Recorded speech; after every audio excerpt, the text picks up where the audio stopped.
Susie Tolksdorf is with the Desert Water Agency. Thanks for joining us today. Thank you, Jeff. Great to have you here. We were talking about it's about to heat up outside, and as it heats up, we tend to use a lot more water, especially outside for our irrigation plants in the yard. Yeah, definitely trying to keep them look vibrant and whatnot, but we just want to make every drop count that we're going to be adding to it. Yeah, and I guess a lot of that important work goes to thinking about what you put in your yard. I guess what you plant really is going to determine how much water you use. Definitely, and we always encourage native landscapes because they really just deal with the heat a lot better naturally and with less water. Yeah. Now that's not always an option. I know that if you've got a dog or cat or kids that you want to have a nice lawn, people do have grass. Yeah, if they're still using it and enjoying it, definitely. You just don't want to go out there at this time of year and just crank up the amount of time all in one block.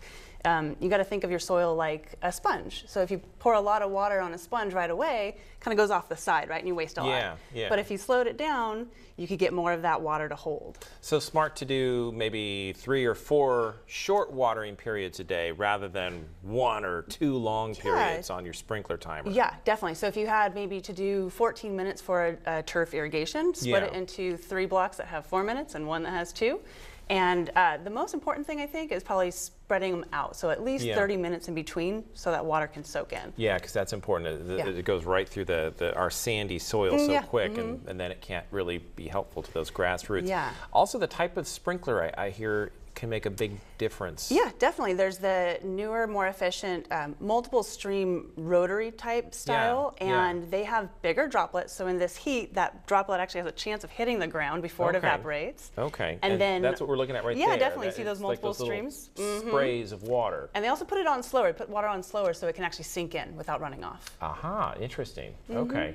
And also, I guess smart irrigation controllers can determine exactly how long you should be watering? They'll help you set up those cycle and soak, as the industry calls it, by using your soil type, your plant type, and it put in your zip code, and it actually talks to weather stations and kind of sets it up for you. Yeah. And there's actually rebates for both those nozzles and the controllers to help you out financially. Now, it makes you long for the days of wintertime when you could water the lawn once a day, maybe once every 2 days, but definitely in the summertime, the water's going to ramp up. But how you do it really makes a huge difference. It does. And there's a lot of information out there to get. There's a resource in the valley, this Lush and Efficient, Coachella Valley Water District and Desert Water Agency put it out.